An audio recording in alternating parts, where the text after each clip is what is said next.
18ના અહેવાલની ધારદાર અસર જોવા મળી છે। સુરભી ડેરીને સીલ કરવામાં આવી છે તો નકલી પનીરનું વેચાણ કરતી હતી આ ડેરી અને નકલી પનીર ઝડપાયા બાદ પણ ડેરી ચાલુ હતી તો દુકાનદારે વેચાણ ચાલુ રાખતા અહેવાલ પ્રસારિત કરવામાં આવ્યો હતો। 754 કિલો નકલી પનીર મળ્યા છતાં પણ ડેરી બંધ નહોતી કરવામાં આવી। અંતે ડેરીને સીલ કરવામાં આવી છે। તો ન્યૂઝ 18ના અહેવાલની આ ધારદાર અસર જોવા મળી છે। સુરત ખાતે આ ન્યૂઝ 18ના અહેવાલની ધારદાર અસર જોવા મળી છે। સુરભી ડેરીને સીલ મારી દેવામાં આવ્યું છે જે નકલી પનીરનું વેચાણ કરવામાં આવી રહ્યું હતું ત્યારબાદ અહેવાલ પ્રસારિત કરવામાં આવ્યો હતો અને હવે જે આ સુરભી ડેરી છે તેને સીલ મારી દેવામાં આવી છે।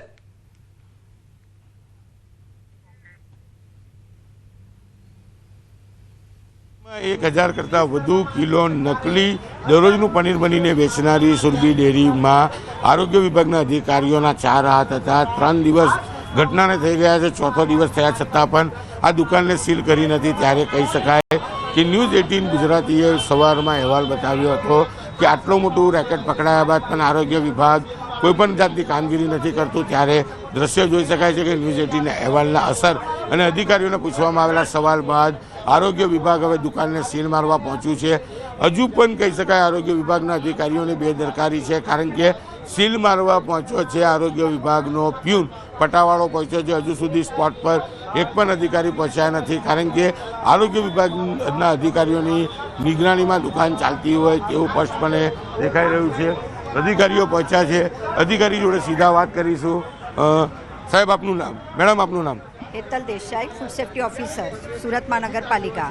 अधिकारी अपना एम कहता था कि खाली आरोग्य विभाग जे सैम्पल है तेने सीलिंगनी कामगीरी करतुं होय छे, सील मारवानी जवाबदारी अमारी नथी होती। એટલે સીલ મારવાની જવાબદારી અમારી નથી હોતી, પણ આમાં હવે શંકાસ્પદ પનીરનો જથ્થો મળ્યો છે એટલે આજે આપણા દ્વારા સીલ કરવામાં આવ્યું છે। આજે ચોથો દિવસ છે, 4 દિવસ પછી આરોગ્ય વિભાગ જાગ્યું। અમારા દ્વારા સેમ્પલિંગ ને તો કરવામાં આવ્યું જ હતું અને ઝોન ઓફિસ દ્વારા એને બંધ પણ કરાવવામાં આવી જ હતી। કાલથી 2 દિવસથી બંધ કરાવવામાં આવી। આરોગ્ય અધિકારી કહે છે કે અમારું કામ માત્ર જથ્થો સીલ કરવાનો છે, દુકાન સીલ કરવાનું નથી, તો હવે કેમ સીલ કરવા પડશે?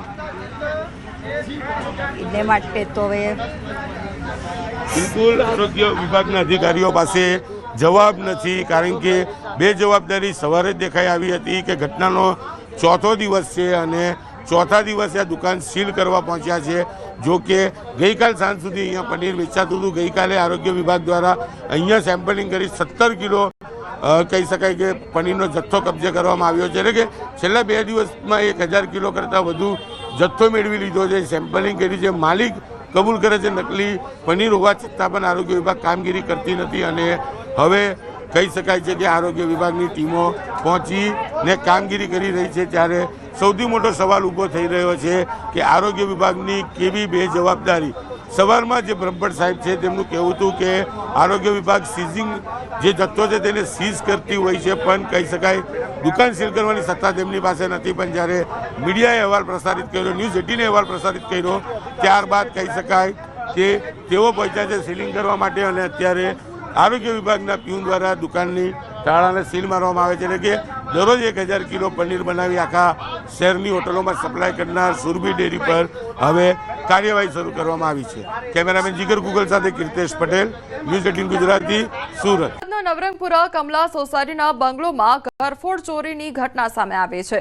14 લાખની ઘરફોડ ચોરી કરવામાં આવી તો ચોરીનો ભેદ ઉકેલવા પોલીસે 300 સીસીટીવી તપાસ્યા છે, જે બાદ 3 આરોપીઓ સામે ગુનો નોંધવામાં આવ્યો છે।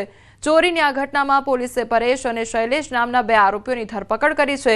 સોના ચાંદીના દાગીના સહિત 10,99,000નો મુદ્દામાલ કબજે કર્યો છે। આ ચોરો ખાસ કરીને 2 દિવસ કે અઠવાડિયાથી બંધ મકાનોને જ ટાર્ગેટ કરતા હતા। સોસાયટી અને મકાનની લાંબા સમયથી તેઓ જાણકારી મેળવી લેતા, જે બાદ ઝાડ ટ્રીમિંગ કરવાના બહાને સોસાયટીમાં જઈને બંધ મકાનની રેકી કરી તેને નિશાન બનાવતા હતા।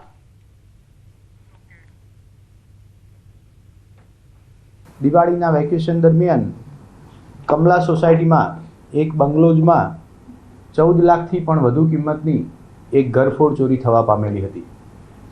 3 દિવસ દરમિયાન જ્યારે આ મકાન બંધ હાલતમાં હતું એ દરમિયાન આ ચોરી થયેલાનો એક બનાવ બનેલ હતો।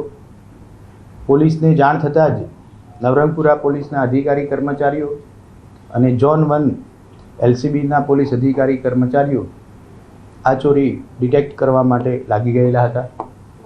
સોસાયટીના સીસીટીવી કેમેરામાં આ બંગલાનું કવરેજ આવતું ન હોવાથી શરૂઆતના તબક્કે ખૂબ જ મુશ્કેલી પડી હતી. ત્યારબાદ પોલીસની ટીમ દ્વારા છેલ્લા 96 કલાકના 300થી પણ વધુ જગ્યાના અલગ અલગ એંગલના સીસીટીવી કેમેરાની તપાસ હાથ ધરવામાં આવી. સમગ્ર તપાસના અંતે 3 આરોપીઓ આ સોસાયટીમાંથી સામાન સાથે નીકળતા અને આશરે 1 કિલોમીટર જેટલા દૂર પોતાની રિક્ષામાં બેસી અને નીકળતા જોવામાં આવેલા હતા. અમદાવાદના વસ્ત્રાપુર પોલીસ સ્ટેશન વિસ્તારમાં આવેલા ફ્લેટમાં ચોરીનો બનાવ સામે આવ્યો છે. મહિલાએ ઘરે ઓનલાઈન કંપનીમાંથી સાફ સફાઈ માટે લોકો બોલાવ્યા હતા. રૂમમાં કબાટમાંથી 4 લાખ જેટલી રકમના સોનાના દાગીના બંગડીની ચોરી કરી આરોપીઓ ભાગી છૂટ્યા. જે કંપની પાસેથી ઘર સાફ કરવા લોકો બોલાવ્યા હતા. પોલીસે આરોપીઓને ઝડપી પાડ્યા તો તમામ મુદ્દામાલ પણ રિકવર કરવામાં આવ્યો છે. ત્રણેય આરોપીઓ મૂળ રાજસ્થાનના હોવાનું સામે આવ્યું છે તો પોલીસે વધુ કાર્યવાહી પણ હાથ ધરી છે.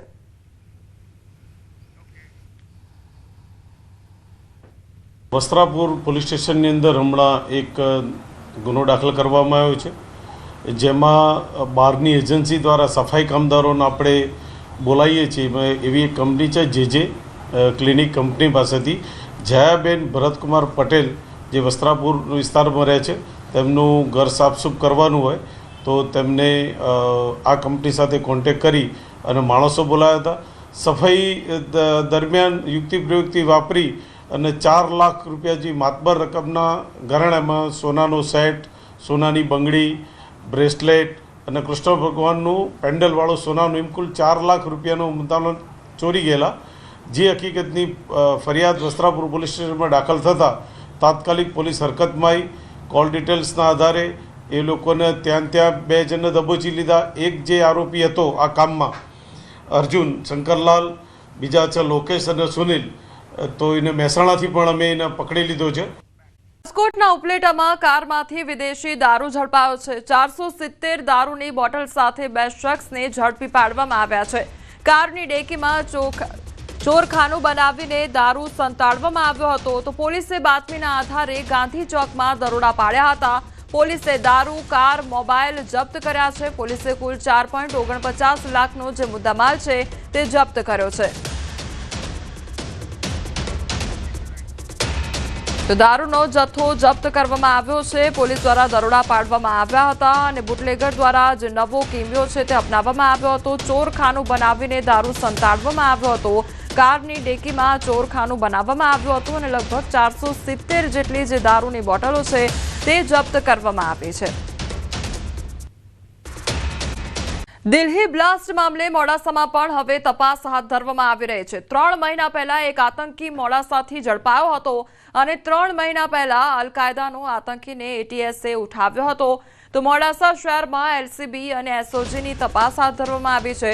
છેલ્લા 2 દિવસમાં વિવિધ વિસ્તારમાં કડક ચેકિંગ હાથ ધરવામાં આવ્યું તો ભૂતકાળમાં સિમી સંગઠનના સંપર્ક મામલે પણ પોલીસ હવે સક્રિય થઈ છે. આગળ માંગરોળમાં 2 શંકાસ્પદ શખ્સોને ઝડપી પાડવામાં આવ્યા છે તો પોલીસે બંને શખ્સોની પૂછપરછ શરૂ કરી છે. બંને યુવાનો કાશ્મીરના ફાગલા ગામના રહેવાસી હોવાનું સામે આવ્યું છે તો મદ્રેસામાંથી દાન મેળવતા હોવાનું સામે આવ્યું છે.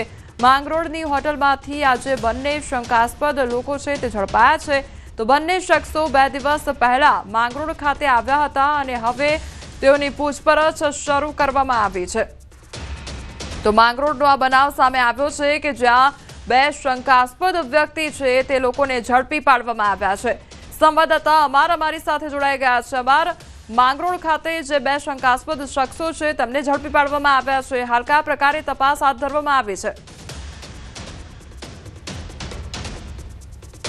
સુરક્ષા એજન્સીને તમામ જિલ્લા પણ હાલ સઘન ચેકિંગ કરવામાં આવી રહ્યું છે. શંકાસ્પદ લોકોની પૂછપરછ કરવામાં આવી રહી છે. ત્યારે જુનાગઢ એસઓજી દ્વારા જે હોટેલ અને ધાબા ચેકિંગ કરવામાં આવતું હતું ત્યારે માંગરોળની એક હોટલમાંથી 2 શંકાસ્પદ જે કાશ્મીરના યુવાનો છે તે ઝડપાયા છે.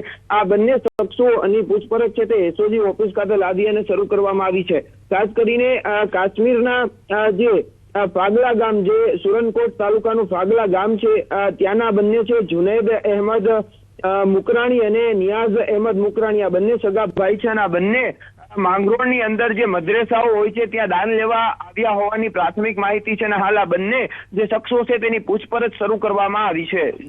જી અમાર, જે આ બંને શખ્સો છે તે કેટલા સમયથી અહીંયા માંગરોળમાં રહી રહ્યા હતા અને તેમના દ્વારા જે દાન એકત્રિત કરવાની કામગીરી કરવામાં આવી રહી હતી તે કેટલા સમયથી ચાલી રહી હતી? શું તેને લઈને કોઈ પણ પ્રકારની જાણકારી છે?